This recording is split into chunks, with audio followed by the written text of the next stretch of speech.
It's Monday on Your View. Welcome to the show. I am Oko Afo Brown. As always, I have the ladies with me.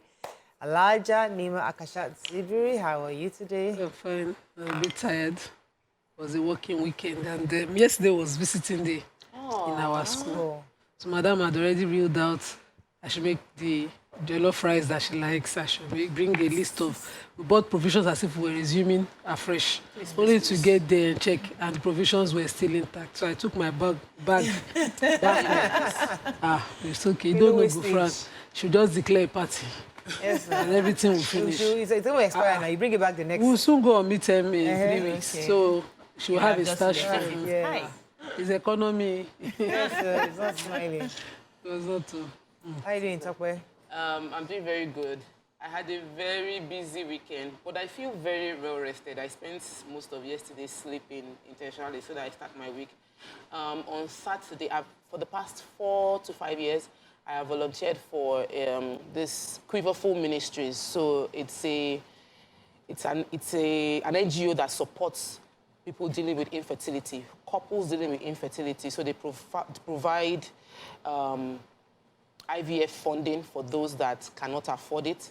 And they also provide emotional support, provide support for adoption or surrogacy, whichever alternative they choose to go through. And I always MC their conference for the past 5 years. I'm a partner and a volunteer, and I'm just saying this boldly because there are many families dealing with infertility, and there is a long list. Over 100 families are waiting, and they cannot get the surgery because the money is not enough. And I'm sure once I say it now, people will join the queue again, that they want to be beneficiaries of the fully paid for IVF, but we need we need more partners to join. Then I was at Ziba Resort on Thursday for the Conscious Manifestation Conclave. Deep. Let's just say I had a very packed weekend, and I'm grateful to God for everything that happened over the weekend. Oh, interesting. How are you doing? Yeah, I had a rested weekend as well, but Sunday was splendid. So it was Senior Pastor's Appreciation Day. It was actually his birthday, Pastor Paul Adefrasin. And the service was just to appreciate him and all the impact he has made in the lives of members and a whole lot of people. There was, pastors from all over the states came, to support. And when they mentioned the pastor from Owerri, they will clap. Pastor from this, they will clap. They mentioned one pastor from Port Harcourt. They screamed in the clap. I was wondering, who is this person? Who is this person? Who is this person? And he came, I just mentioned his name and went back. I was like, why are they clapping? I didn't see anything. I didn't know that the pastor was the one to preach when he started. It was fire. Hey! Understanding transitions, when he started, I was screaming at the back. That man was loaded. Now I understood why he got a lot of accolades. But aside from that, there were a lot of other presentations. The children's department wowed me. Their spoken word, appreciating the pastor. The teenagers department. In fact, when they finished, on our way back, my daughter was like, Mommy, I think I want to join the choir. I said, hallelujah! Children will shine in those places. Hallelujah. It was a fun time in the presence of God. I really enjoyed it, yeah. I love that you're enjoying that church. I am, actually. It's just my backyard. How's your weekend? Yeah, I saw you partying. Friday, I was in out of state in Abeokuta for the Southwest Youth Summit. Thank you. I had to speak there. It was really interesting to support them there. Saturday morning, I was here working. And then in the evening, the boys were playing Nigeria 2-0 to Cameroon. It was a fantastic match. I loved. We were at Exporter. We had a partnership with Exporter, the beauty game show hosted by Mike. We had a partnership with Exporter, so we're there on the team to watch the football match. I was dressed in my jersey. I was really excited. It was a good time to watch the match. The guys played really phenomenal on Saturday. Far better than before. And yes, I was so proud of them. So Sunday, I had a party. My cousin's birthday, she was 40. Joko Adebi was 40 on Sunday. So we had a party, had a blast, had fun. So many activities, but I thank God, for some time to be with family. Yeah.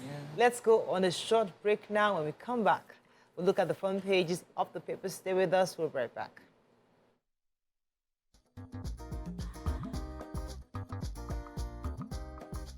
Stay tuned.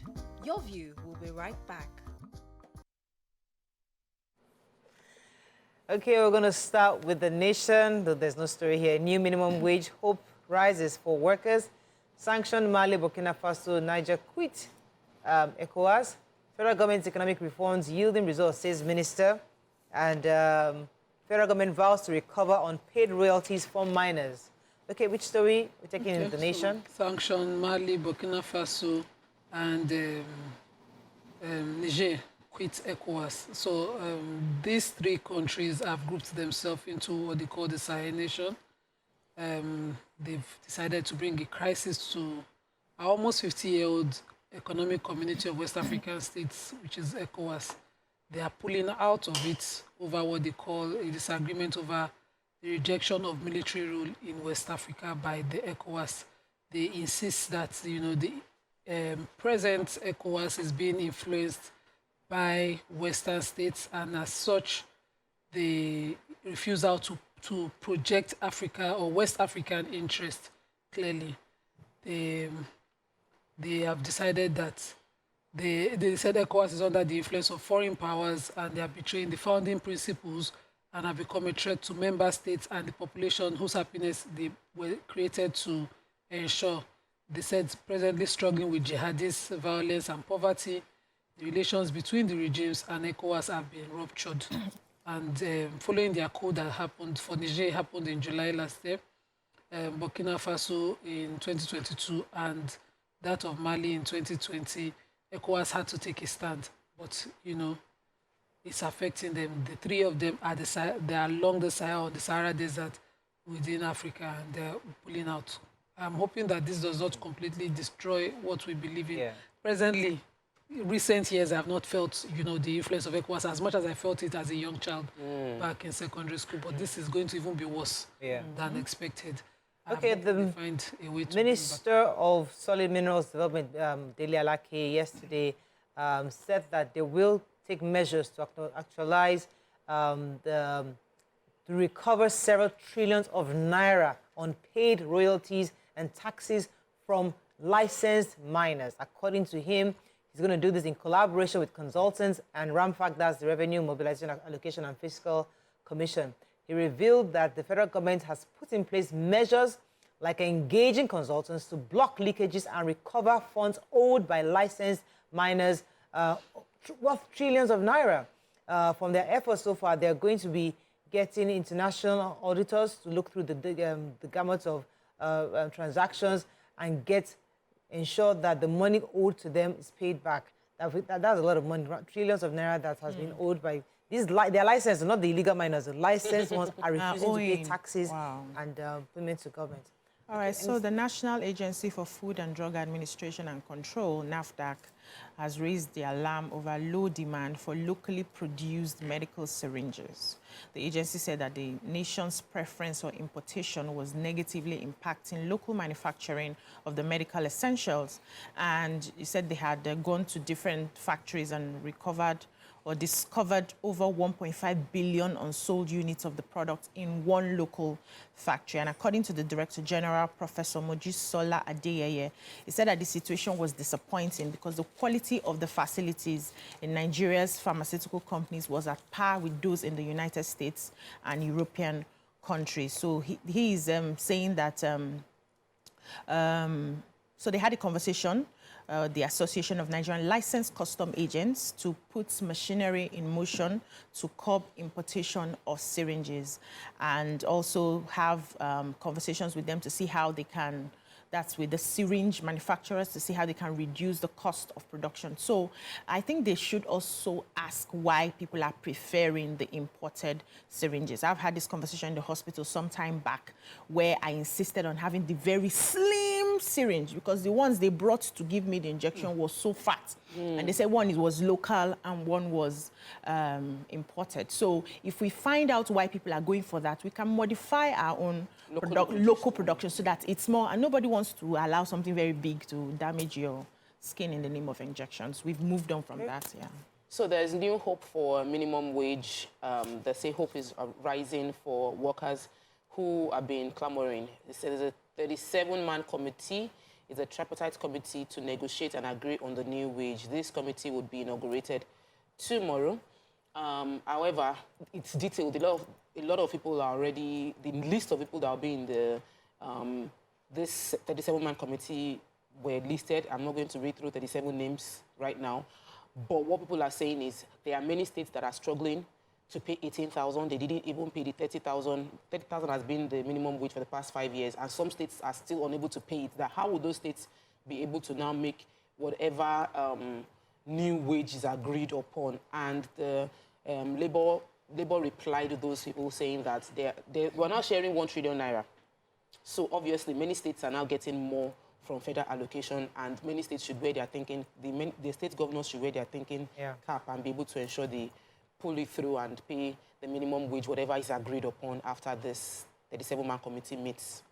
Okay, The Punch, very quickly. Kidnapping epidemic, tracking devices shortage, hindering police probe, say sources. NDLEA declares beauty queen wanted, nabs Brazil returnee. Osun Prince detained over US-based prof's murder. 40 trillion naira local government allocations diverted by governor, says Serap. Naira manufacturers plan general price hike. IRS demands Achimugu's tax returns after lavish party. And Mali, Burkina Faso, Niger, yet to exit formally, says ECOWAS. Okay, which story? You can do the major headline. So top sources in the Nigerian police force yesterday had said that there's a shortage of tracking equipment, which is hindering police investigation into kidnapping incidents in the country. And they said that the police has continued to rely on the state-of-the-art tracking device belonging to the Department of State Services, that's the DSS, which results in a long delay in investigations and arrest of abductors. So we know that there's been multiple kidnapping that has happened so far, and, you know, the police were not able to, you know, get these people out in good time, in record time, because they've been relying on tracking devices from the DSS.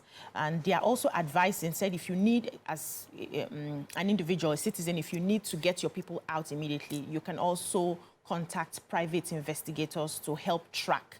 And when they track, you can now take the reports to the police to aid their work. But then they went ahead to talk about one of the reasons this isn't happening as it should.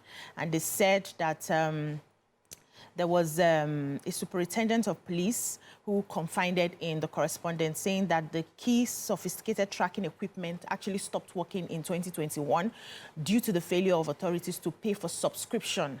And so the commissioner of police at the time, who was pushing for the payment of subscription, was no longer in charge of the technical units of the force. And so they were not paying for that. And that's why they don't have tracker to, you know, go after this kidnappers and bandits. So this is a very painful story to hear. Though they said they are working on it, they need to work fast on it so that the police should be able to do their work independent of the DSS. It's not that you are waiting on somebody else to give you equipment to handle the work. And then they also talked about the NIN, how they are trying as much as possible to link the NIN to people's numbers, because it just makes it easy for them to be able to carry out this tracking. Yeah. All right, let's go on a short break. When we come back, we continue with our reviews. Stay with us. We'll be right back.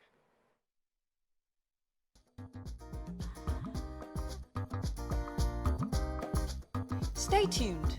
Your View will be right back.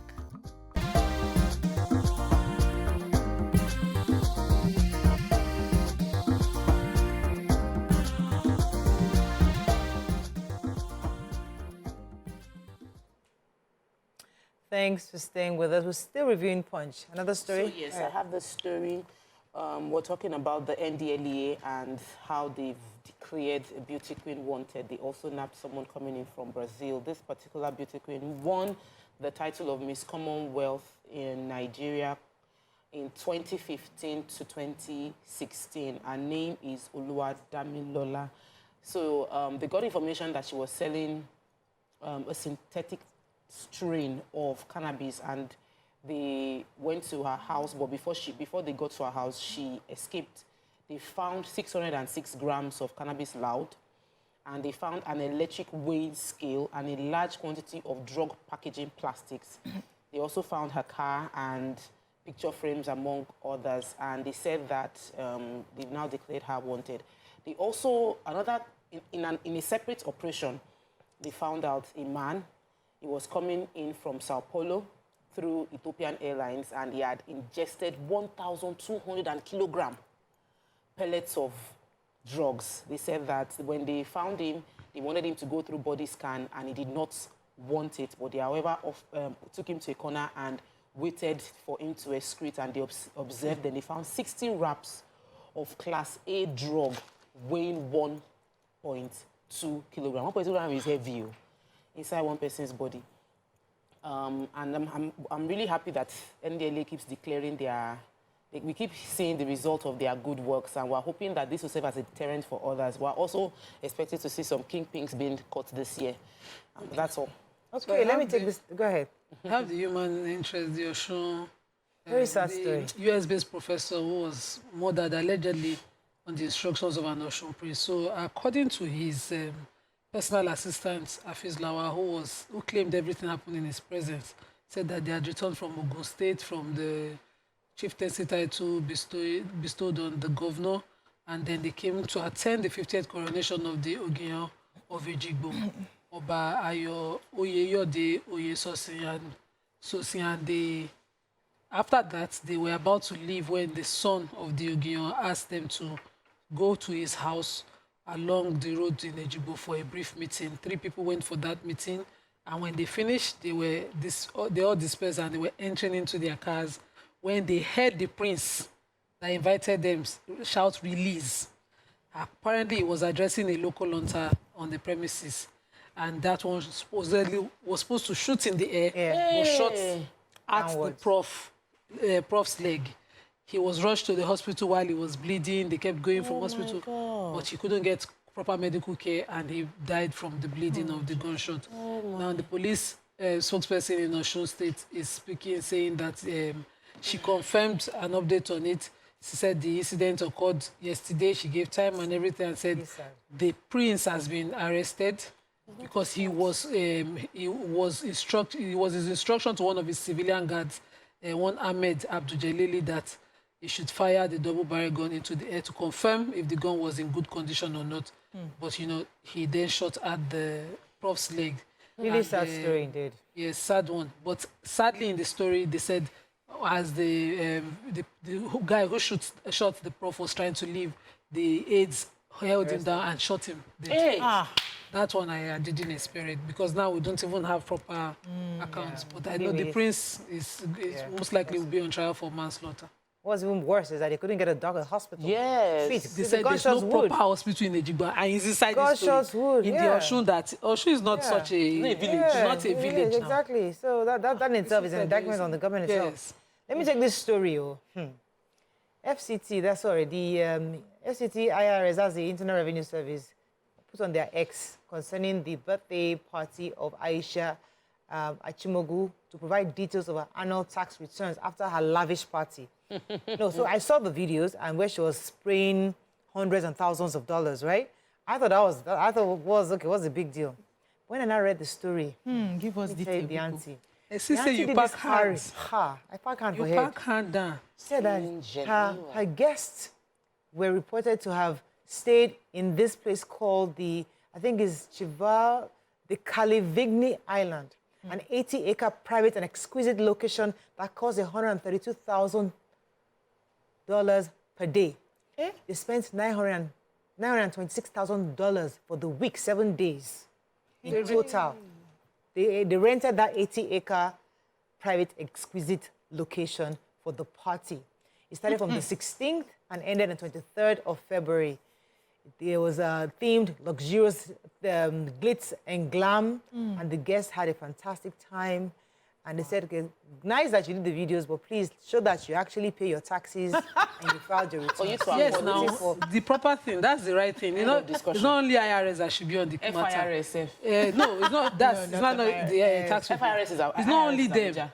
The EFCC should be on the matter. Every untraceable source of wealth should be. We shouldn't assume there's not a traceable. No. Let's give her the benefit of the doubt. This story, I didn't know. She's not Dangote. So please, follow the money. I want to know. The governor was in Grenada, let's be clear, but the didn't attend spokesperson said that he went there to present if you remember the train, I saw the picture, where he actually was them. Let me the story. Which He governor? Said that our governor. governor. So look, so he went to the don't know our party. governor was The there. matter link. Wait, the link small. Wait, just tiny. Link. Lagos State Governor was in Grenada presenting a miniature of the Blue Line train to the Grenadian Prime Minister Dixon Michel. Okay. That's what he went there for. But However, he it just so didn't happened have- that he didn't there was a attend the party. Just Came social to event just came today. one So he stone. might as well. So that was just it. No link too much.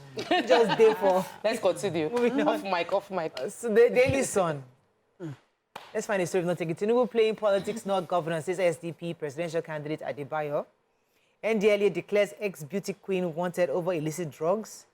Ex-militant negotiator proposes 30-day plan to reduce insecurity. 70% of Nigeria's food products rejected abroad, says NAFDAC.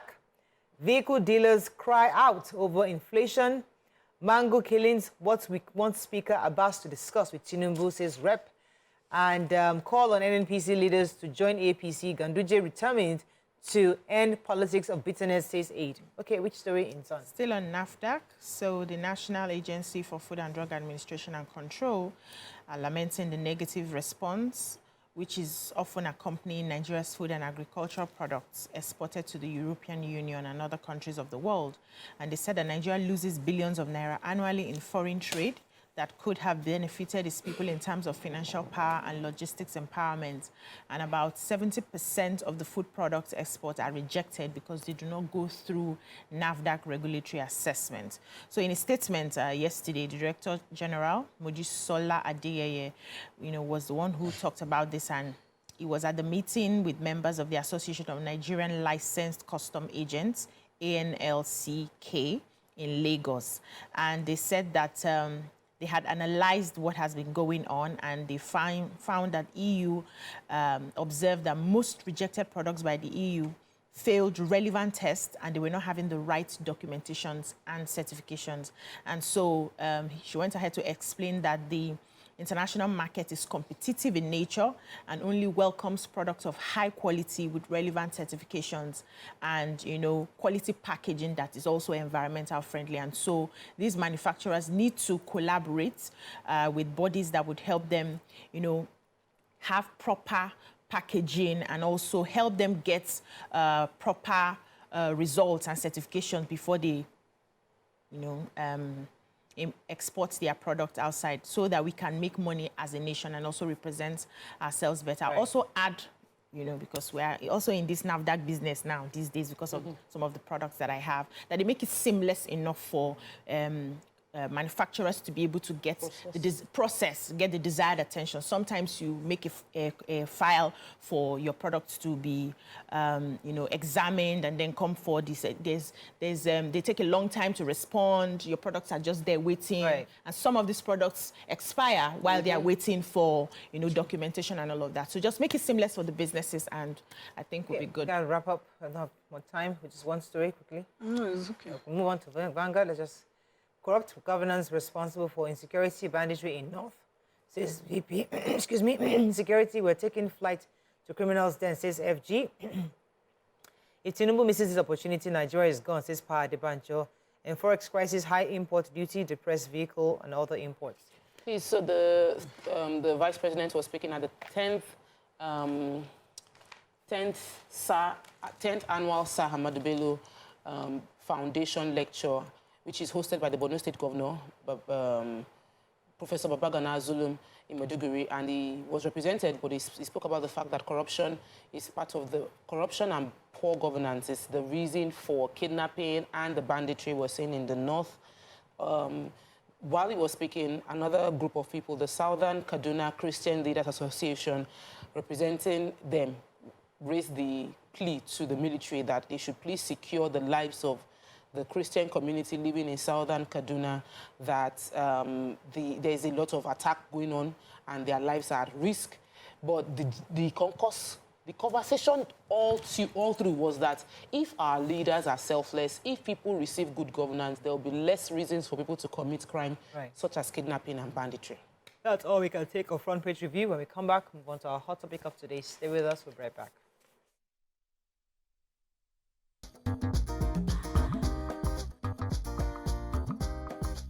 Stay tuned. Your view will be be right back.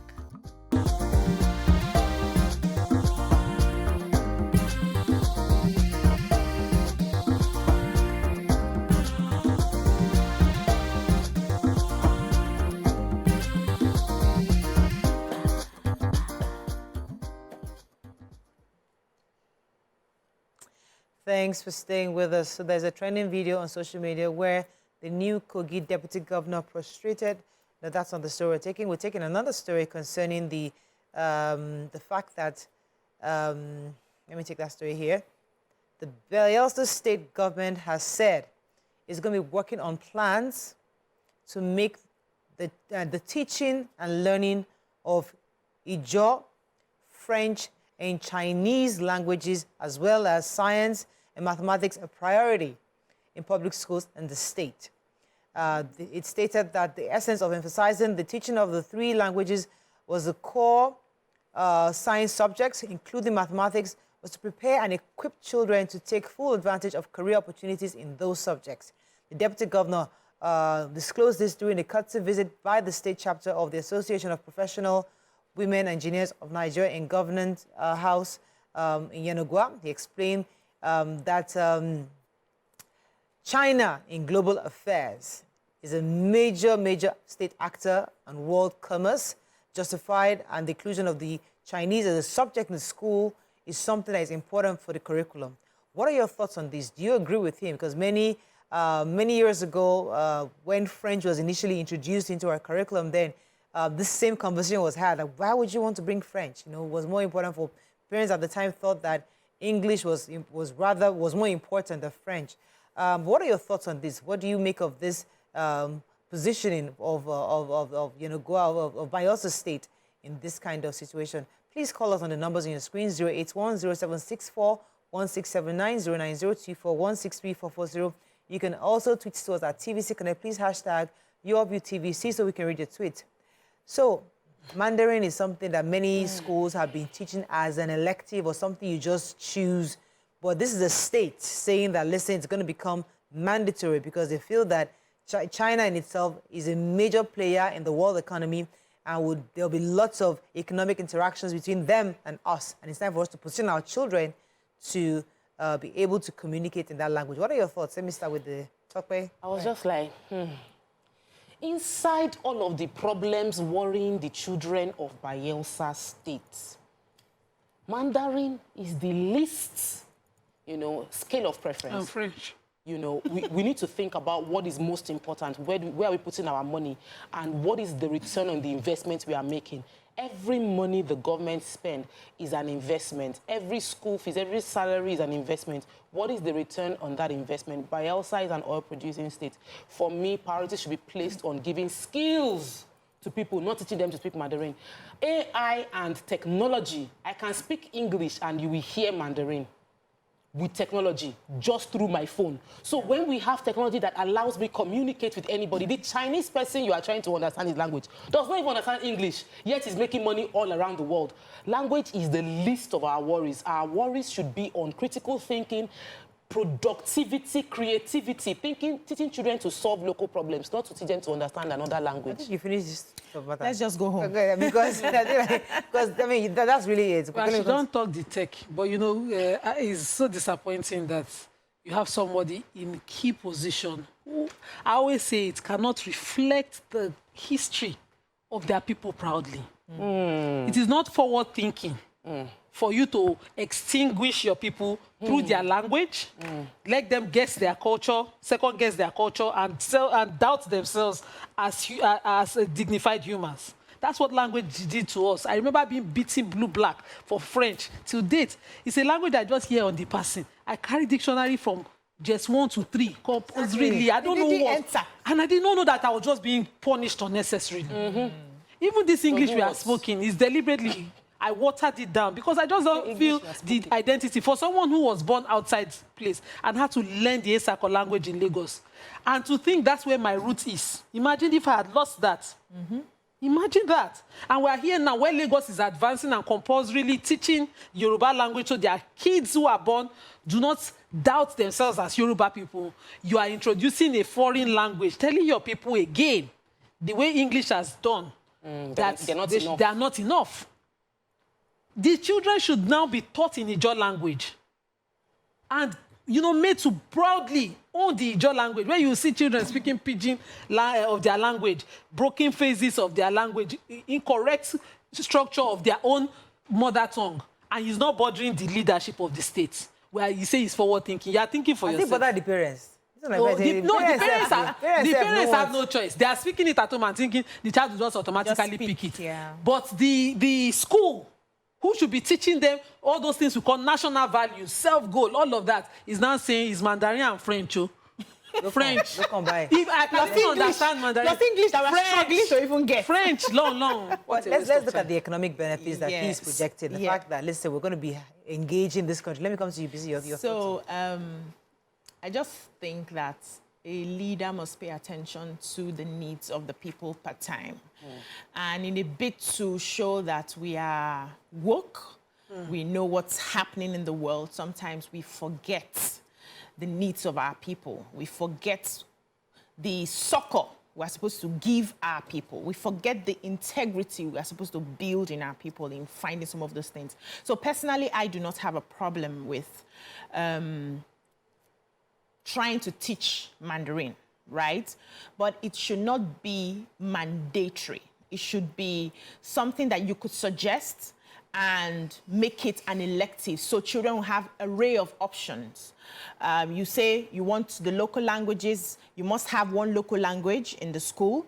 You must learn one local language and one foreign language in addition to English. It's something that you just make open, and you will see that some students will actually go for it, and other students may say, no, I have a son who has refused to learn any of those languages in the school. And I've been trying to pep talk him, I've been trying to force him. He's not even listening to me. He tells me he's good as he is, and there's nothing I can do. My daughter, on the other hand, picked up the Mandarin language, and she was doing well, only for us to hear that they have stopped teaching that for whatever reason. But I would like that the government comes into conversation with these Chinese people to say, okay, we would like to introduce this, but not at our cost. Are you willing to come in with your resources and have this as an option? Not that we use state funds to bring this to us. Looking at what we need per time in the States. How many, can we have the statistics of how many out-of-school children are there in Bayelsa State? Do we have the statistics of their classrooms, how equipped these classrooms are to even learn the basics, mathematics and English, before you now want to bring in another foreign language? So there's nothing wrong in it, in my own view, but it's how it should be arranged that would further show us that the government has us. Has our interest at heart. Let me link this to this popular one. I want my children to learn STEM. STEM here, STEM there. Well, it's only STEAM now. They added arts to it, to make it STEAM, Science. And we see these things, and people just come up with these policies. Okay, let's start doing, let everybody incorporate it. And you're thinking to yourself, what kind of needs assessment was carried out? As a nation, what we need per time? Because a country that is doing STEAM or doing STEM in their country, their education has gone to a level where they are beginning to incorporate their children to start building and creating certain things. Yeah, where are we? So we constantly try to force our children to do these things. Maybe we're not even mentally, emotionally even ready. Or even, I don't want to say cerebrally ready, because we can't be. But the point is that we force these things because it's being done internationally. Yeah, STEAM is the biggest trending. Chinese is trending. Very soon now, Italian will be trending. Or is this South Korean language? We just want to do everything internationally. Have we looked within to say, okay, what exactly are our own needs assessment? So I have what no exactly problem do we believe that we are? With STEM or STEM, because per time, the world will look towards a way. At one time, it was inventions, science that brought in all the cars and all of that. It didn't affect the culture of the people. But I grew up learning that language can be weaponized. Yeah. It can be weaponized to force a people to assimilate. For those of us who did government back in school, the systems that the colonies were used, they used to conquer the colonies, to sever the bonds between the older generation and the younger one, to create an identity crisis where the younger ones didn't want to do or understand the history of the old. Was, language. You come and we don't what is helping the Chinese, the Mandarin we are talking about, because they sustain their language. That's why the culture is so strong. They focused on innovations, sustained their culture. Language is such a core part of culture that you cannot joke with it. And if you find someone who doesn't have a grip of that in government, in leadership, there's a problem. That person already is affected by that identity crisis. So Bayelsa government can say STEM is the new way to go. We want us to be the headquarters of innovations and technology in Nigeria, and we are looking at this generation between the next 10 years and 20 years to focus on this. You will not take away the Ijaw man in the Ijaw person. From that, you will be building young Ijaw innovators that will go out in the world, and the world will say, let's use an interpreter because this is the person that has the knowledge. But and they'll probably can we listen. do both? No. We cannot do both. Why can't we? Let me explain. Priorities. We don't have the money. And even the money we have, when you have money, you even invest if money day, even if money day, even if we have all the money in the world, even if what is important is to raise young ones who will not call Nigeria a whatever hole. It's in the language, what they consume from Even TV language, that makes them think to eat from a earthen pot. Yeah. Yes. It's bad. I think whereas now we have used our non-stick pot to cause cancers. Exactly. I think We don't own what we don't love what we have. We don't appreciate anything we have. Let's talk about the identity thing, because we shouldn't gloss over it. No matter how well trained I am, no matter how much I think I speak English, if I go to England, I am still not an English person. I am still inferior. But nobody can speak Yoruba and make me feel inferior if that is my primary language. For every time you are learning to be like somebody else, you would always be confronted with the fact that you are not enough, because you are not. You are not them. Why is China and the language of Chinese relevant to the world now? Because they created innovations around that traveled and transcended. So if we train our people to create innovations, speak your PG, speak your Wafi, speak your local dialect, but innovate, and we will support you with the funds necessary. What I was going to add to that conversation is that even language amplifies understanding to a certain point. So if you're setting like all these innovations we're looking for, if you are taught in your local language, there's a possibility that you won't create better, because now you understand why this is x plus 2x means this. You understand it in your language. Maybe it gives that understanding, helps you to create. So when you now begin to create, your economy becomes expands more for them to now say, okay, let's go and learn Ijaw. To go and see if we can understand, get their people to come and work with us. But let me come in. So I don't think the idea is to wipe off our identity. It may be there at the subconscious level, where we already feel that way, we act that way without even knowing. So I like your conversation. I like the conversation, and I like how you are, expanding the ideas for us to understand what our core identity is. However, I know that language fosters businesses. So I was in the UK last year, and I walked into a store, and a Chinese man in the UK African store was speaking Yoruba to me.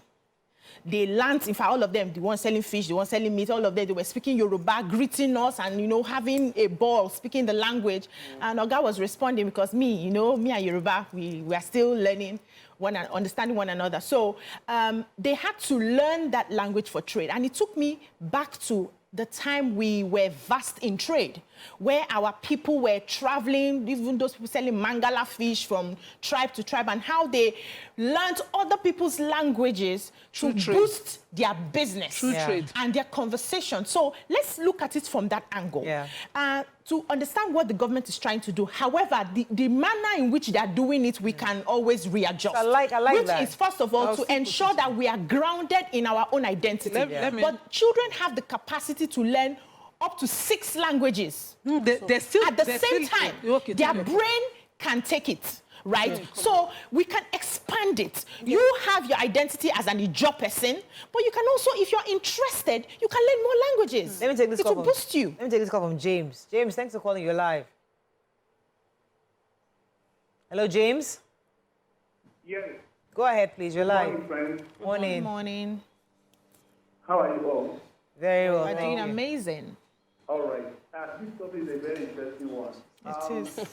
I think Nigerians have, our leaders, so to speak, have run out of ideas. What happened to technical schools?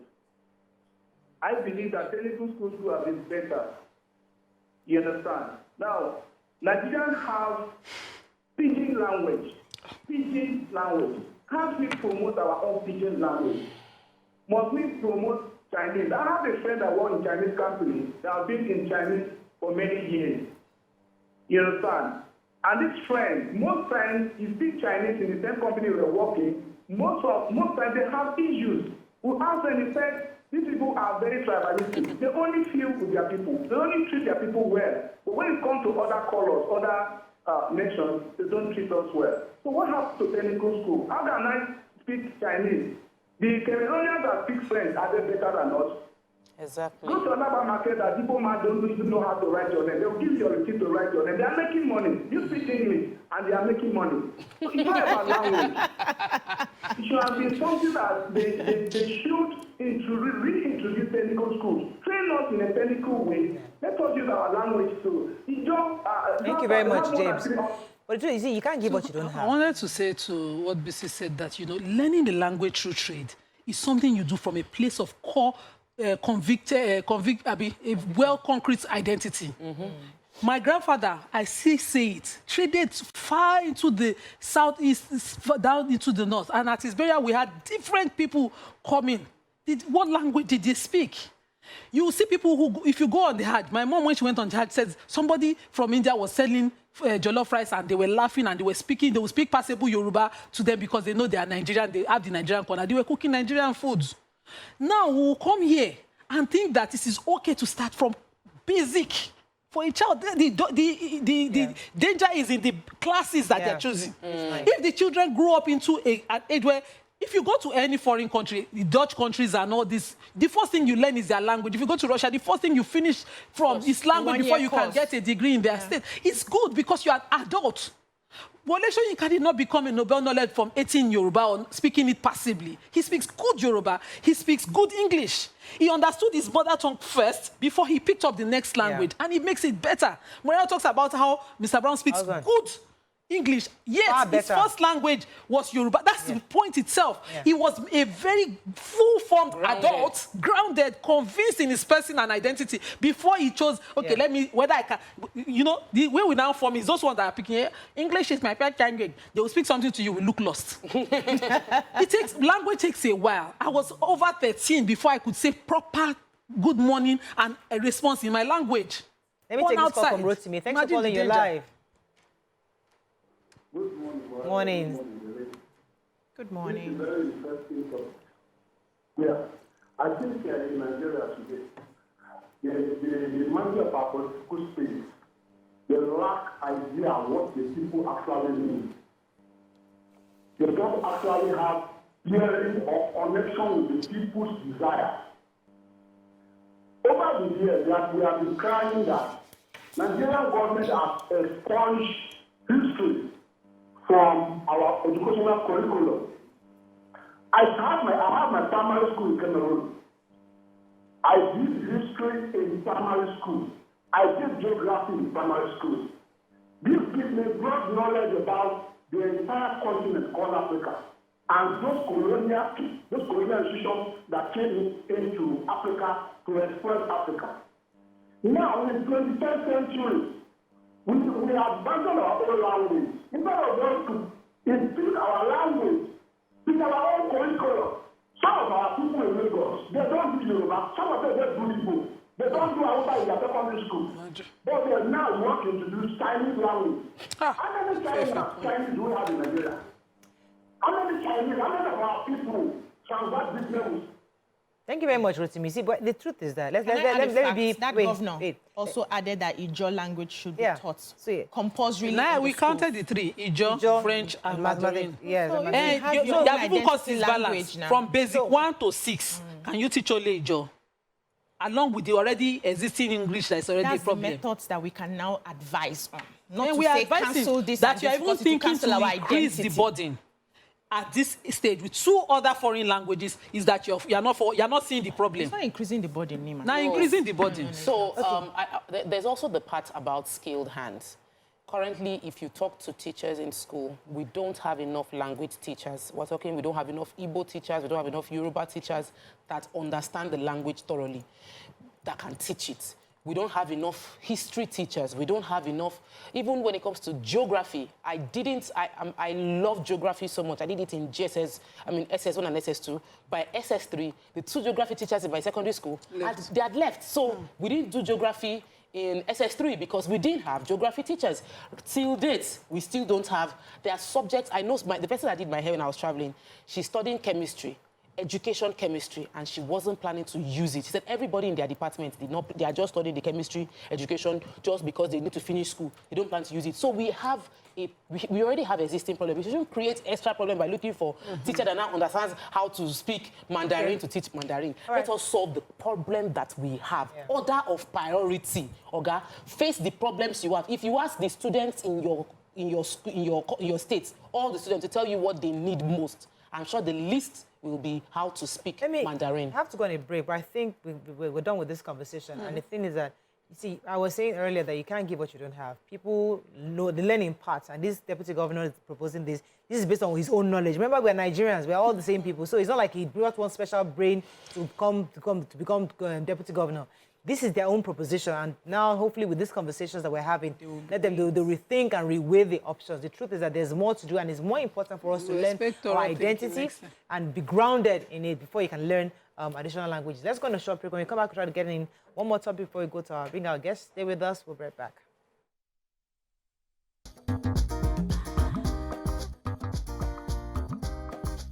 Stay tuned. Your View will be right back.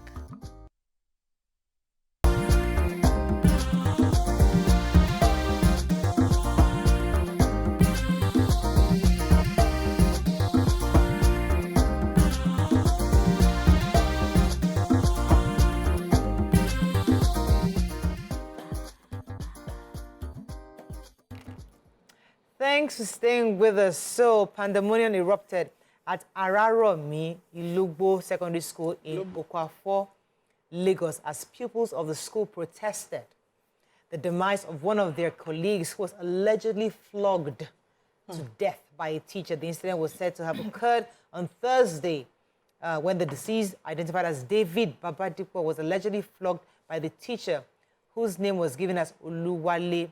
Really, really painful story. The video went out on Friday, and the voice in the background could be heard narrating that the deceased people wanted to go out to purchase something when he was allegedly flogged by the teacher. Really, really sad. So let me start with you, Nima. I mean, this is one of those situations where there's really no two sides to this story. No matter what happens, the teacher was obviously I'm wondering how did he even flog the child to death? You know, one stroke or a thorough punishment, use one cane, bring 10K, hold him hands out, spread him on the table. What kind of beating did he think, do to this child? But as it is now, we have a manslaughter possible charge against him. He will be chilling on vacation. Inside the cell. Inside the cell while waiting. So other teachers should start to think more constructive ways to correct a child. There are very, very many constructive ways, which is one of them most important of all is to mentor that child. A child who looks up to you, who finds something to look up to, will not disrespect you. But this fast way, the shortest way is to beat, which teachers do, should, and even parents too. Should be going further by the reports, if they're here, there's another person on Facebook says that, let me see if the people have a name. A Facebook user, Esther, also refuted the claim that the people was flogged to death, adding that the name of the teacher given was that of the school's vice principal. So Mr. Oluwale is the vice principal. He didn't beat him for not paying attention in class. According to this Facebook user, Esther, that child has been sick since Tuesday, and the parent didn't take him to the hospital. It got worse yesterday afternoon after the break, and they called his parents to come pick him up. Well, we don't know the details. So the government has actually requested for an investigation to be carried out to know exactly the root cause of this death. They will do an autopsy. I know that Nigerians, when we hear of stories of a child being beaten to death or anything that causes a child to die, we no longer reason or follow whatever the autopsy comes up with. We will follow social media reports. Please, I would like to, my heart goes out to the family. Nobody wishes this to happen to their child, and I would want us to wait to get the autopsy results and let us talk based on the autopsy results. So that we are not, because I remember the story, they just buried Sylvester over the weekend. And it still came up on social media and they are saying, oh, the autopsy is a lie, it was manipulated. 2 different autopsy results lied so that the government can be free. No, let us put our emotions, yes, feel your emotion, but let us take the autopsy result. But I want to discuss the flogging, you know, because I was flogged. I was flogged and flogged and flogged. So what? We are packing this issue. Yes. Right? We're not saying, we're not sure of the facts. Yeah. So we're packing it. Now we're going to the flogging in general. If indeed it was flogging. Okay, let's go to that. So for me, flogging is the lowest hanging fruit. Flogging is a frustration way of expressing, is a way of expressing the frustration of the parent, the teacher, at an action carried out by a minor. No dictionary. Because I have been, with the level of enlightenment I have exposed myself to, when my children act out and I find myself wanting to take out the whip or take out the, I have to check myself to say, why do you want to, would this is a way of me easing my frustration, not necessarily correcting that child. And if we look back to all the history of flogging that has taken place, it is easing frustration, not correcting the child. So here's what I did the last time it happened in my house. So my son now has understood how to scrub and mop on a punishment kind of level. Every room, every floor space in my house and every wall space in the bathroom was washed by my son over the weekend, like on Saturday and Sunday, twice, everywhere as punishment. Because I wanted to beat him. It was a major, what he did was bad. I was vibrating. And I said, no, I'll not beat you. It's escape. Because if I beat you, you will cry and that's it. But you are going to sweep this house to stupor and you will scrub this house to stupor. So he did that. And I achieved it. Because when he finished scrubbing this one, I told him, yes. I made him understand, why did you do this? I called him, why did you do this? When I showed up yesterday, I told him, why did you do this? So he understood it. But flogging would have helped me to release my pent-up frustration on the fact that he did not obey me, while not achieving the goal of correcting him from getting the message. So teachers do that a lot in school. So we need to now find, what can I do to this boy that will get him? Or to this girl, because I have boys, so I'm using an example of boys. So I grew up being flogged every day at home and in school. There's no day I don't collect. You were collecting back to back? I was collecting at home and in school every day. Like, that's my childhood memory. Wow. There's no day they don't beat me at home and then the teacher will flog me in school. And I remember one of the flogging I received, I was sick for a week afterwards because this English teacher, I can never forget her. At the time, she wasn't married, she didn't have any child, and she was already old, getting old at that time. And so everybody just saw her as a very wicked person because of the way she would squeeze your stomach. Yes, it was her form of, she was an English teacher. I don't want to call the name of the school. Squeeze your stomach. From the navel, Abi? Yes, from the navel. Squeeze that stomach. She will hold you to her thighs and squeeze. You will be screaming. Yes, that was her form of punishment at the time. And then this particular day, I can't even remember exactly what I did. Because you see what punishment does when it's given in frustration. Even the child cannot remember what the child is being punished for. I can't tell you exactly what I did today, but I remember that punishment. She used a very long stick, flogged me so much. I had, like, those very large marks. My skin was torn, and I went home, and I was sick for a week before I resumed. Wow. Yes, I can't even remember why my father didn't go and fight. I think something. He would have usually gone to fight. God of mercy, you don't even want to try that man. But he didn't go, and I just resumed school, and everything was back to normal. I just knew to avoid that particular teacher. The lesson here is, just like Tokwe has said rightly, flogging and corporal punishment is lazy parenting and lazy coaching and lazy teaching, because you're not deploying your brain. And that's why you raise young people who are not able to communicate their emotions and handle themselves in society. Everything resorts to beating. You see people park in traffic when a car hits another car, road rage, and they're fighting, they're beating, because that's all they know. That's all they have been raised to solve problems. And so there are schools which are not government schools, that have banned corporal punishment. There are schools that Lagos State dare government not. school has banned it also, just for your information. This is not allowed. Okay, I don't know. It's not allowed. I know about private schools that have banned any form of beating. And see, if the child upsets you, send him to the naughty corner, send him out of class. And find a way to have a conversation with that child. Sometimes what we call annoying is not annoying. Children will be children. Children will be goofy. Children will play. Children will make noise in class. Some of us were considered talkatives in class. But this is where, no, listen, no, this is where the talkativeness has landed me. I'm using it to earn a living today. But imagine a child not being allowed to express at the time. So you just need to find ways. Says, spare the rod and spoil the child. The rod of correction is necessarily not flogging.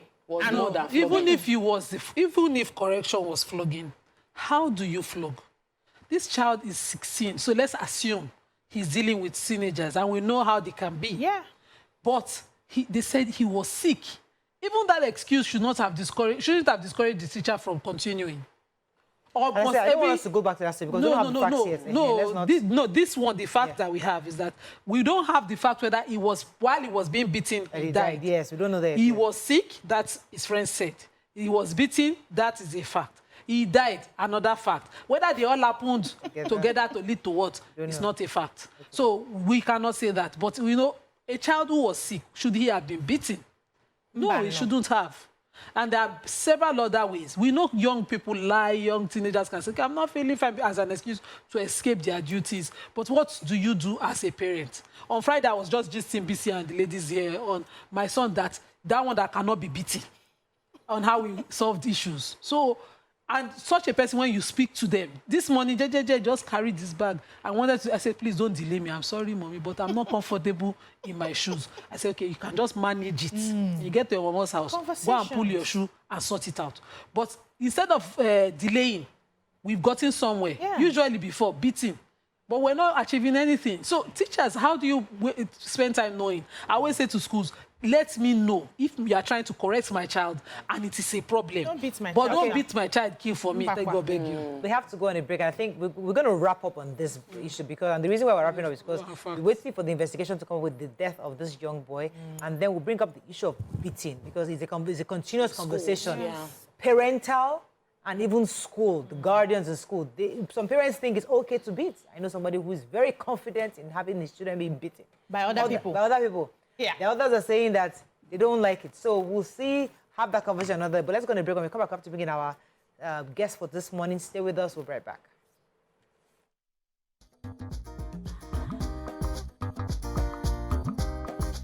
Stay tuned. Your View will be right back.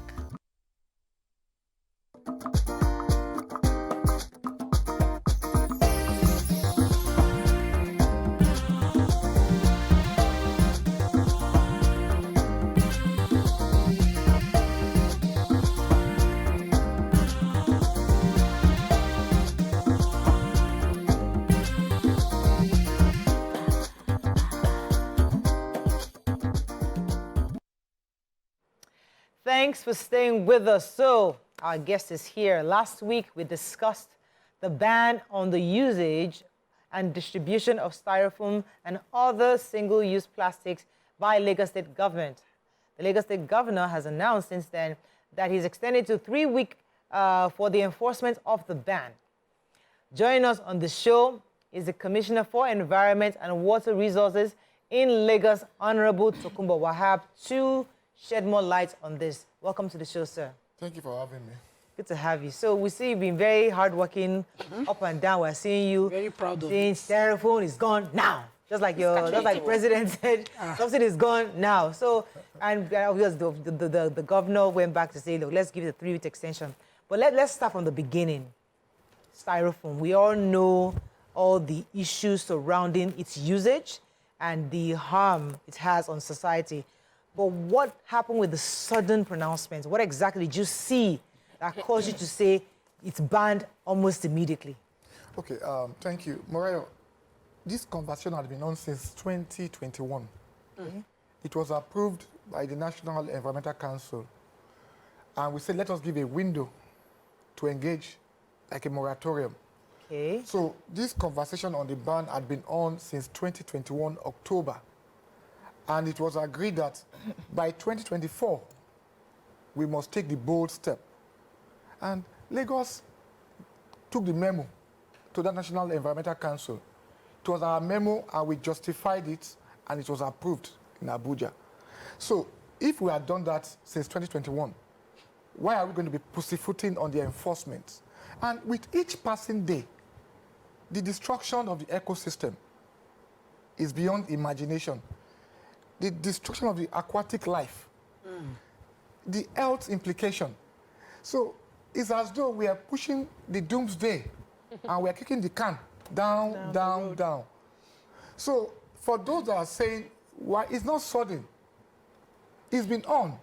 And with each delay, we are getting involved, we're getting so messed up in our environment, in our health, and our aquatic life. May I ask the forum where you had this conversation? It was National Environmental Council. And but who did you tell? No, so Nigerians are not here. did you discuss with the stakeholders, the manufacturers, Good the question. people doing the businesses? Were they carried along in this Good conversation? question. They've been having this conversation since 2021.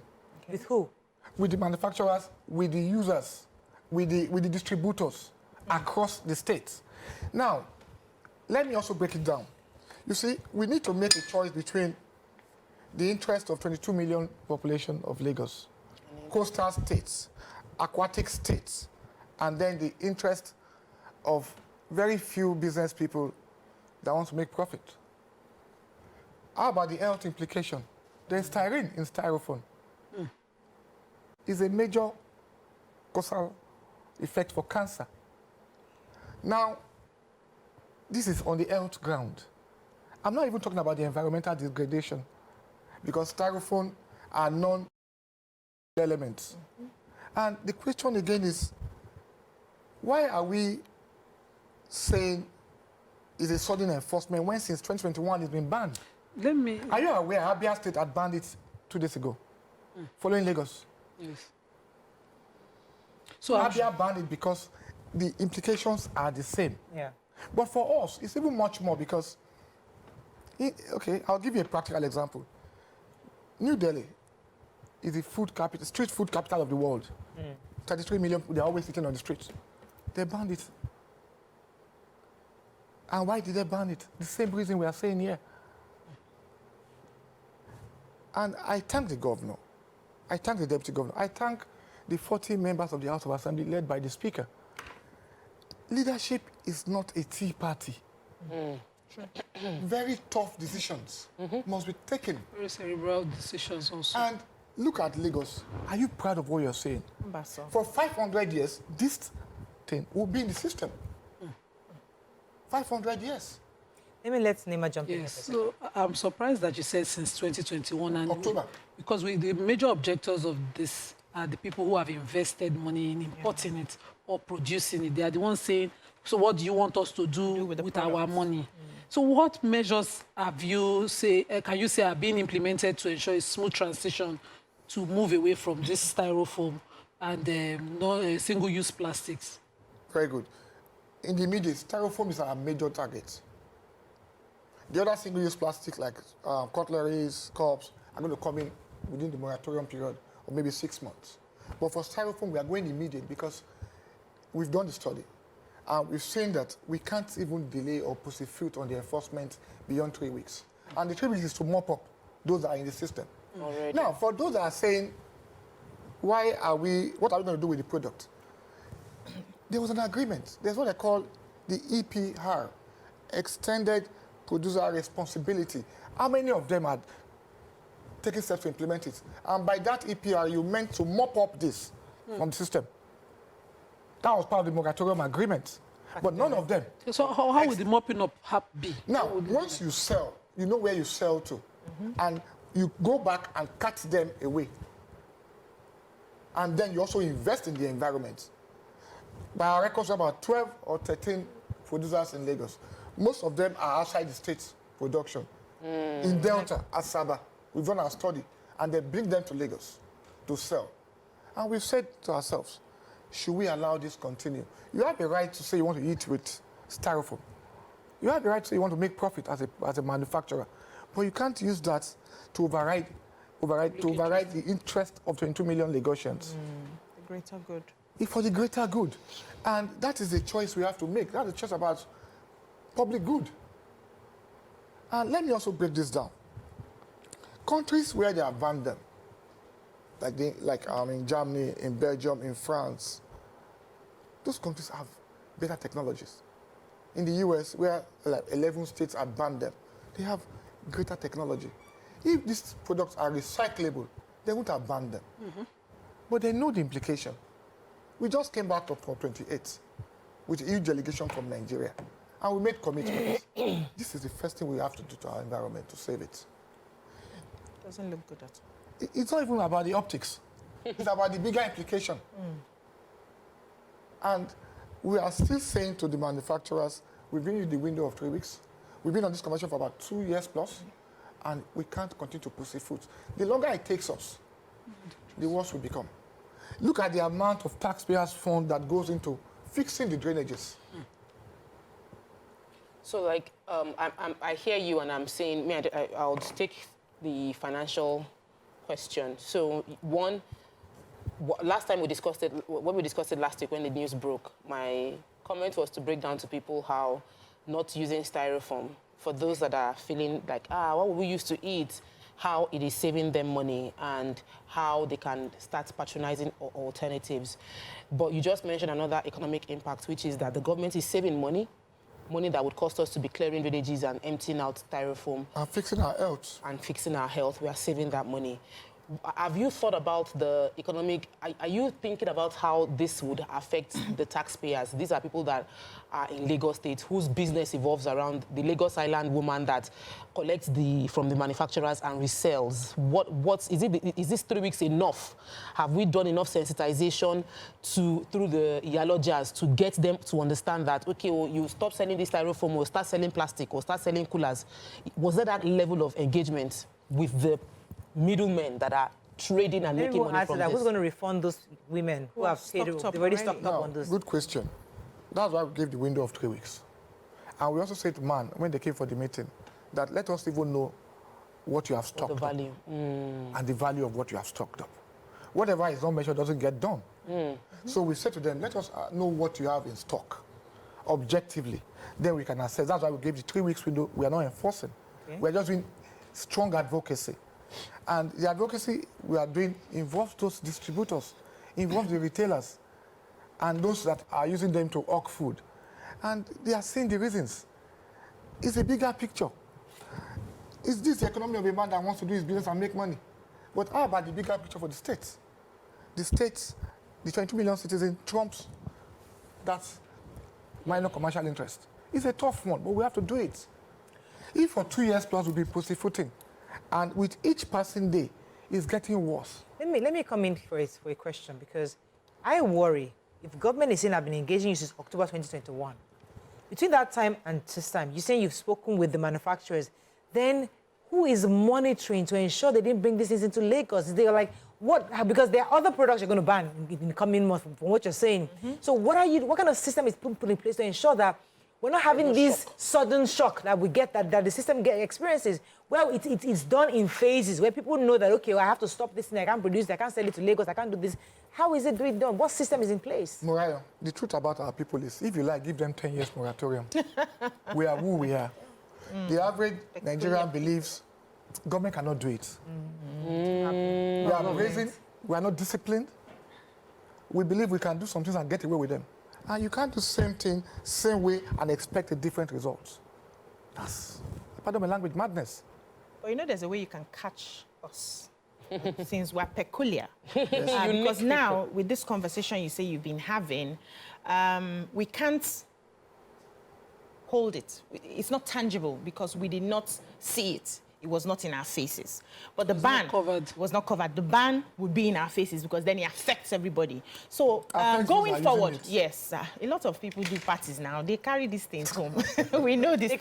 Take away. So going forward, especially for the other products that you will be, taking out of the market very soon, is there any way that we can begin large sensitization of the people? It could be through the media platforms, jingles in local languages that this is bad for your health. We're taking this out so time so that it's in the public space. Everybody's educated. Don't buy this. So go and get your cooler from home to buy the food.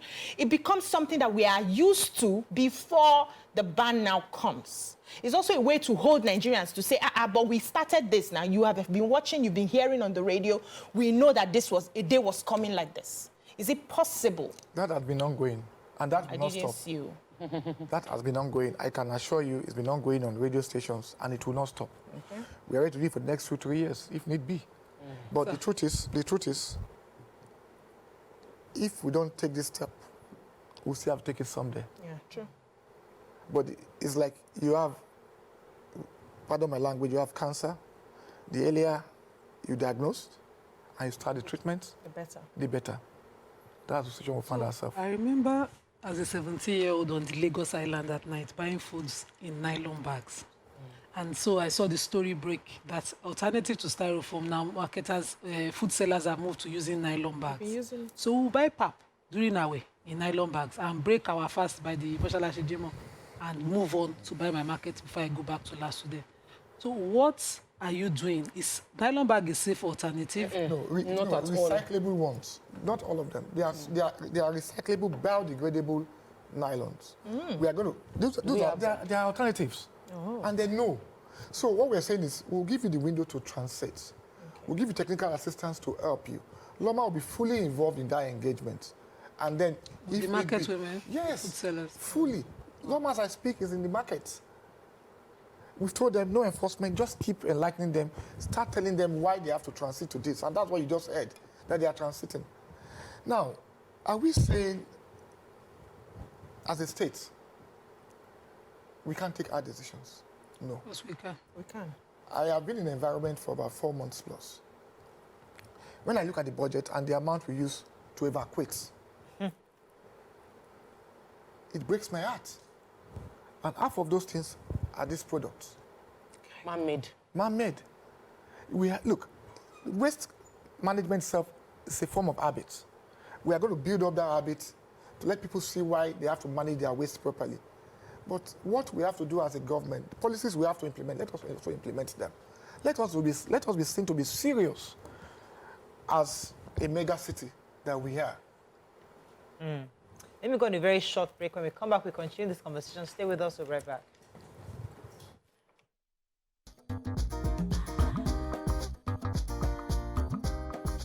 Stay tuned. Your View will be right back.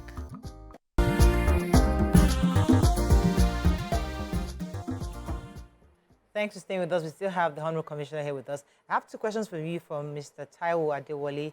He says, morning. My question for Honorable Commissioner is, what is happening to the Lagos State waste plastic policy that has been waiting approval from the House of Assembly and Governor's consent? That's 1. 2, for the styrofoam recycling, we have recyclers who collect for recycling. Can styrofoam be recycled? But the major challenge is logistics. If I'm able to collect all in Badagry, how do I transport them to the facility in Ibutemeta? So he's talking about logistics of recycling. I'm not even sure recycled styrofoam can be recycled. Taiwo, you can't recycle styrofoams. Let's answer that straight. For the first question, it's still ongoing, and I believe sometime this year we should have it closed. Okay, but for styrofoam, you can't recycle styrofoam. But all of the other recyclable ones, because let's go into the recycling for a second. Plastics is another major problem. Bottles and all that. People are collecting and trying to recycle. How is that? Is there a system in Lagos to enable that? We're having an ongoing conversation on our waste management. And I believe in the next few weeks, max by end of February, we should have a closure. The closure is to get a proper company that will handle our waste treatment. Okay. Once that is done, then we can have this conversation properly. Because there are values you can get from plastics. You can recycle some of them. Those that are organic, you can make them organic fertilizers. We've had that conversation. We've seen it done in a neighboring country. Okay. I want to replicate it here. So I believe in the next few weeks, we should have it. We should have them on ground in Lagos. So go ahead. So we have the Lagos State support on recyclers in Lagos. And we know there are businesses, around Lagos already. Around that Alimosho area, you see them picking bottles. They tell that it's very profitable, that area of business. and yet we have the ministry dealing with this. Are you dealing with, you know, the piles of waste where they pick from first, so that they don't recycle and create more of this that you're talking about? Now, you're talking about two different questions. Now, to even recycle, we need to be endorsed and approved by the ministry. So the ministry have done that. We give you a site where you can use. The one in Lalimosh, I think we give to a company from the UK. I remember. Now, if you go to Olusosun, you find them, you have small companies working around there. But now we want to have a collapsed system, fully organized. And I'll tell you why. Well, Lagos is spending so much on these dump sites. But Lagos is not making anything out of the dump sites. It should not be that. It's as though we're just taking money to manage the dump sites. But with the structure we're trying to put in place, Lagos will get value from waste. Okay. The composite waste, the organic waste, we say to them, okay, if you take these plastics and you make them disposable or waste disposal bins, then we'll give our citizens. Then we'll start talking about the culture of waste management from that angle. Then the organic waste becomes your fertilizer. It's been done in the neighboring country. We are engaging them fully to see how we can replicate that in Lagos. Let me take Doyin. Good morning, Doyin. Thanks for calling. You're live. My name is Toyin. Oh, Toyin. I do apologize. Toyin, go ahead, please. Yes. First and foremost, I want to thank the Honorable Commissioner for the job that he's doing. And I want to bring to the notice of the public that truly the government has initiated ban on all these materials about 2 years ago. In fact, I on my page have published it severally. May I also drop here that I do not beyond styrofoam, even the pure water packet. I'm an industrial company with emphasis on plastic pollution. If I tell you the danger on those things, you will run away when you see one. So that is why we need to support the state government heavily. And for me, when you look at the economics, I've been on my page, I've posted a lot. The private organization need to come and rescue. All right. Thank you very much, Toyin, for your comments. So, You see, no vex. okay. He said pure water. Are you banning pure water? We not still get nylon. there. We have to prepare our mind. We have to prepare Nigerians. Pure water is a major factor in our lives. Styrofoam, we're doing that immediately. Okay. For the other non-biodegradable elements, we'll give them a window to phase them out. And then we'll start encouraging them to use plastics. That's Refilling English. plastics. So pure water, for example, now, just in case. degradable. Yeah, we know it's not biodegradable. Degradable. Yes. Now, what are the options that Nigerians that are cheap, equally cheap for Nigerians to use? Now, that's why I said we're going to encourage them to use plastics. There are plastics that you can refill your water.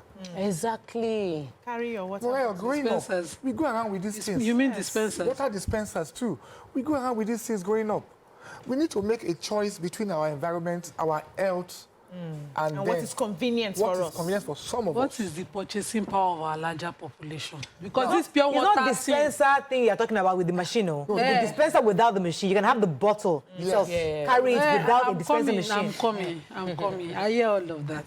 You know, when we sit down and talk, my mind is with those who I know might not be able to do this switch.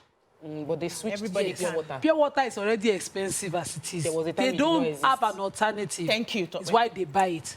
Even when it was We not were existing, carrying we were water, tying but it was nylon. Ice water. Then there was water corporation. We will go to a particular place where water corporation was opening fetch. tap and be fetching bottles. Let us save the money for I had cleaning. one blue bucket in Ibadan State. Then I used to go and fetch our water that we would drink. We will buy the water from water tank.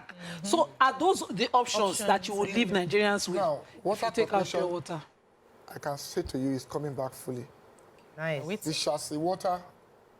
Lagos is No, I'm big. coming. No? I'm coming. Channeling. No, we're working on our water corporation. Okay. And we're doing them in bits and pieces because what we met. And I want to say, the appointment of Engineer Mukhtar Tijani had really given new life to the place. Okay. So we've done a Besson.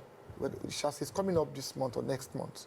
Okay. Then hopefully the major ones are the ones that we have at Iju. Before the end of the year, we should have them fully ramped up. Okay. This requires a lot of money. And that's why I'm saying again, the money we're spending Cleaning up. to clean up can be used for other options. Other things. You have to draw your opportunity cost in economics and say to yourself, this is my scale of preference. These are my priorities. Health, environment, trumps what some few businessmen and some people that want to use styrofoam to eat. You can use it. But you can't use it in Lagos. So let me ask, we know we are peculiar people. Because we want to be peculiar. We want to be. And that's why when we travel, we change. We behave from the other side. Yes. And come back On here. our way back, when we get here, we start Yes, from the airport, yes. So I know that after the ban takes effect, because we're peculiar people, some people will still use their strong head and smuggle these plastics or the styrofoam in, right? Is there any plan? What do you foresee that happening, and what plans do you have to stop them? We will allow the law to take its course, I can assure you. And we will not cherry pick that enforcement. We will not also clamp down in a very indecent way. Okay. But the enforcement will start in about 2 weeks' time. What we do in the interim is let the engagement continue. Okay. We're going to meet, we have met with MAN, we've met with restaurant owners. We're going to meet with NECA by next week and some of the other stakeholders. And we're going to stand and tell them why we are doing it. If this moratorium had been on for about 2 years, and none of the producers had even been responsible to the environment, then why should the government fold its hands and not save its citizens' health, environment, and the aquatic life? This is a coastal state. You need to go on the water. I don't go on the water, but I have videos of people that go on the water. It's heart-wrenching. So let us face it. Let us address it. If you don't address it today, you're going to address it someday. So would there be people going to prisons, arrests? Let the law will take its course. I just want to, so that Nigerians are prepared. The enforcement will be done the way the law allows us to do it. So read the law. And that's why those manufacturers also, we are going to engage them. We are still engaging them. In fairness to man, the Manufacturing Association of Nigeria, they said yes, they know, they've been begging for this moratorium for years. They want more. We can't give you more window than what we're giving you for over 2 years. We had a meeting with them. We can't. The longer it takes, the health implication, the environmental implication is something we can't quantify. Yeah. And Lagos is Lagos. This is Lagos. That's what we're telling ourselves. All right. Okay, so I want to go to the, you mentioned a few people that the engagement has touched, but the engagement did not touch the Ewagoin seller that is at our junction, the rice and beans seller, that's those people that are selling in front of their houses or in front of a school or in front of all those places. And I am scared of how the implementation will go, where they will pour the rice and pour everything because they are using styrofoam. And we cannot afford that because people are indeed struggling. And I recollect the last enforcement that we frowned upon here, where people's tomatoes and people's yams were all scattered. They are back there, by the way. But let's just say that. They're not back there. They're not there. Okay, Nigerians. If we drive past the same No, they're not there. They clear the ones on the right. They've now moved to the left where they are paying properly. That's where Yellow is and his people. Back over. So we have scattered their business at that time. Many of them went into debts, and we don't want that to happen to majority. And I know, at least I know 5 that they are single mothers, and this is how they feed themselves with those foods. I don't want us to find ourselves in that situation. So how do we want to implement with the grassroots people, not the man, not the super... Okay, Tope, I'll be honest with you, the advocacy will continue, and the engagement will continue. Okay. We'll keep engaging them. We'll keep telling the community leaders, the CDAs, the CDCs, the market women, why we're banning, and then why they have to switch to the option. Growing up, you go and buy your Ewagoin from with a plate from your house. What happened? And so can we go there?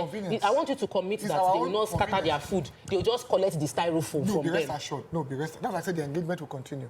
Be rest assured they won't do that. Okay. Look, there's a human face. So you want to cancel takeaway? Collect the video. You want to cancel takeaway? It's already cancelled. This one that we are going with our plate, takeaway is that you come here, you take away. If you have the biodegradable one, take away. You can go and buy with it. But this styrofoam, So the big guys, you say you're engaging restaurants, because I know if you came out to say, bring your plates. Bring your plates, and they're stocked up already. Now, maybe they could be scapegoats, because when we started seeing you shutting down some of these big guys, but of the big guys, how responsive have they been so far to Very this? responsive. Very, very. And I think they've been expecting it. Okay. Chicken Republic came out and endorsed it that they've been on this for a while. Okay. And I know most of them have been supportive of it. You see, even at that, Morayo, what is the population vis-a-vis 22 million people that we're trying to save their lives? I'm not saying people don't have a choice to make. You do have a choice to make. You have a choice to say, I want to go and use this to buy food. But mine is, don't use styrofoam in the States. Yeah. And we're just trying to let this thing go down to the grassroots. You see, it's easier for people to say, that woman selling there, we're going. That woman had been there, like the Elewa Shapon. She's been there forever. What was the modus of using to sell? At the beginning. What changed? It's the convenience. I'm in a hurry, I want to quickly buy and go and eat somewhere. When you buy and go and eat, where do you throw that package? Where is the somewhere? You know those people in opposite Mosholashi in Lagos Island. Yes, sweet potato. Yes, now. No, sweet potato. Roasted yam. Roasted yam, but the potato. Those potatoes were also sold in papers. Next, Yes, the newspapers. They used to sell in Is that not papers. safer? There's a woman that's it. killing Newspapers. orange. It's degradable. Orange, my red bag, Wow, in styrofoam. Man. You use Carry plastic. up. But you know, see, the point, is my the point. point, No, thank you that you are bringing and the it. point I was making, when you go to the market, I went to the market to go, I didn't go and carry plates. I went to the market to go and Feel buy. hungry. So I was not hungry. Then eat Now there. brush. The styrofoam they will give me to breathe them. No, they'll give have you, they'll give, plastic in fact, they'll plates. give you China plates. Yes, to eat. Eat there. Eat No, I don't or want use to- some I don't want to plates. eat those When you plates. finish, And you then just people are using that no, place. the water that they are using are to wash the changing. plate is why we are using, why we trust styrofoam. Carry your cooler. We eat Ghana right now, and we eat Mama Eba. Yes, I eat 1K Mama and Eba all now. that.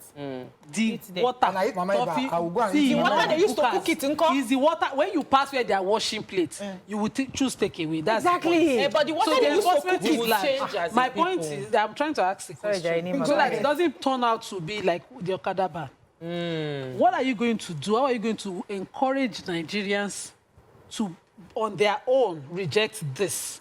That is where the advocacy. So that you don't meet me. I've already bought. I leave the woman. That is where the advocacy Yes. comes in and is continuous. That is where the engagement comes in and is continuous. That's why we need to do a culture reorientation. Very important. Look, we've been on this for a while, and I will say to everybody, I see no reason why a reasonable person wakes up in the morning, goes to the middle of the road to throw down his waste. As in, It's heartbreaking. I see Now, it every I see time. no reason why people wake up in the morning, you just go to your drainage parts and throw your waste in it. Makes no sense. That's your environment. Makes no sense. But it's a culture people have imbibed over the years, and the culture of impunity. So what we're doing is a form of reorientation and enforcement. We're dangling the carrot and we're wielding the stick. Yes. So we're not just bringing the stick, we're doing more of the carrot. Deploying PSP operators into the system.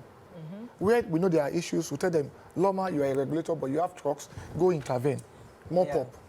So we're doing this, and we're trying to make them realize that this is your environment, you must keep it clean. Talking and about safe. that, let me because I know Tokwe mentioned something very important. I think it was it last week when we were talking about this thing, about how things used to be doing fashion last time, or how we can actually separate from home. They tried it, where they were able to separate waste from the house, but nobody is doing that anymore. Morayo, So how do we? Morayo, you know why? Yeah. Waste management is a culture. You go to England, you have a blue, you have a black, you have a green. You know what the tree signifies. You know what to put in this bottle, spoons, and one your regular waste in your nylon, and the other one is for your paper waste. It's a culture they built over the years. And that's where we're saying, our next phase of advocacy, once we engage the companies, let us start building that culture for our people. Let us start reorientating them. It even goes beyond the waste. It goes to the way we handle the environment. Somebody wakes up, right, there's a canal behind my house. I want to start filling that canal to have it. That is a culture we've come to see people deploy. And we are saying, as a government, we won't fold our hands and let this impunity continue.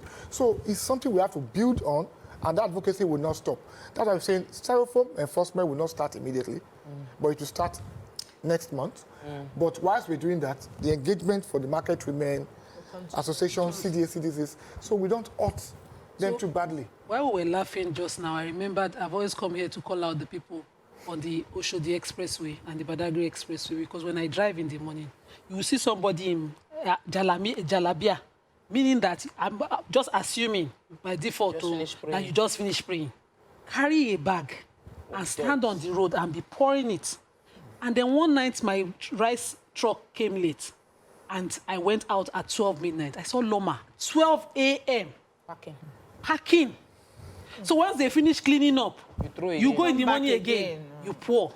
You know, so that part of the enforcement should be immediate. And it should be as early as that 6 o'clock that they are pouring, because they assume, I've never seen anybody being arrested, sadly, since I have been driving We've convicted, Let's take a few comments. we've convicted over 200 in the past 4 months. We've convicted. That are on that. We've convicted for these infractions, waste infractions. Okay, let me comment here from, I don't know if he wants me to mention his name, but let me. He says that great initiatives, but please note that the most effective regulatory and enforcement mechanism is through the local government administration. They must buy into it, or else a state bureaucracy leading this initiative and doing it alone will find it very, very overwhelming to achieve. Even abroad, they use local governments. They are done by local governments too. This was done by Segun Akabashan. Thanks, Segun. Luckily, we're engaging the local government. Last night, as at 9:30, I had a meeting with the chair for local government, Barrister Alabi, and we agreed to have a meeting sometime next week. So we have their buy-in into all these projects. And they have also said it's in their own interest. Those markets are in their locality. Most of the tertiary drainages are in their own terrain. We are intervening as a state because we can't fold our hands. And then we see the bigger picture. There's a larger part we have not captured. We were talking earlier on the first topic on mindset of kids from basic school. We see desensitization addressing adults, but young children... Loma is in schools every day of the week now. The Loma Academy is in schools every day of the week. Public schools or private schools? Public schools. Public schools. You see the picture of the 3 colors of the waste bin collectors should be in a textbook where private schools, it should be free material. Because when I tell my child, you'll be looking at me. Like, I also think it is. I'm the one who has all the suggestions we take for textbook. Our textbook is going to be like this big. No, let them do it in their civic education. So we were talking about getting people to talk about it. We are looking for brand ambassadors. Brand ambassadors will collect money. Go to radios, TV stations, they will collect money. Everything is going to cost more money. So, but if we have, like I know that for hand washing, a brand took it up as a company and we're now doing it as their marketing advocacy. So how about we partner with, so that we're not giving you what to cost you money, so that I'm actually giving you the money. So if you are able to get people that produce plastics that would be able to put, like I don't want to mention the brand name, but we used to have brands that were advertising that time. Like we had, let me use Bako Super Sack. Now, we had Bako. If Bako is saying, I have this biodegradable nylon that you can now be using for food, and Bako is now the one sponsoring adverts on TV, in schools, everywhere. It's not costing us to spend taxpayers' money to be doing sensitization, but we're partnered, they get that opportunity. So most companies are already having conversations with us. And it's for their own ESG too. So it's not because they love us, but because they know that they have to do it. The tax we bet on it globally. So it's an option they are exploring, and we are available to have that conversation with them.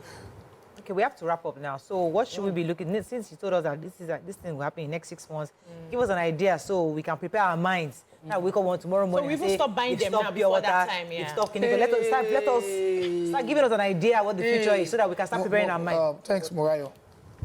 Styrofoam ban takes effect. We have 2 weeks to go. We start full enforcement. But in between the enforcement and the end of the year, the advocacy will continue, so we can keep engaging them at the local level, the world, and all our strata of people. But beyond that, the other single-use plastics that are biodegradable, we're not going to ban them immediately. Example? We allow them. They are cups, they are even nylon, cutleries, plastics that you can refill. We allow them. Now, we also start giving them options to say, these are the options you can follow. Give them technical assistance. But by and large, we want Lagosians to see this in the interest of the bigger picture. Not in the interest of that businessman that wants to make profit. Not in the interest of that young man that feels, I just like to eat with styrofoam plastics. The bigger picture is our aquatic life is in danger. Our environment is degraded daily. And then the health of our citizens is so much more at Thank stake. you very much. Thank It you was a very pleasure having you on the show. Thank you for always enlightening us on this. Thank you for having me. matters. That's all we can take on today's show. Hope you learned a few things as we have. Have a great day. We'll see you tomorrow. Bye for now.